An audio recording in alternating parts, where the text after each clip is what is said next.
Mexico's Yucatan Peninsula is one of the Latin American regions most threatened by global warming. And so the sense of urgency at the UN Climate Conference in Cancun is very real. The summit will seek to thrash out a deal to take over once the Kyoto Climate Accords end in 2012. Delegates will also try to pick up the pieces after last year's Copenhagen summit, which failed to result in a legally binding treaty. No tenemos tiempo. El calentamiento global continúa. We have no time to lose. Global warming continues. We must take much stronger and more effective action in the short term.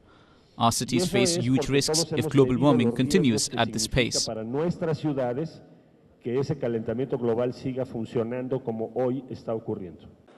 A year ago in Copenhagen, a small group of leaders set an ambitious target to limit average temperature rises to 2 degrees Celsius. But there were few details on how that would be achieved, and the pledges on emissions cuts weren't binding, leaving environmentalists sceptical about success.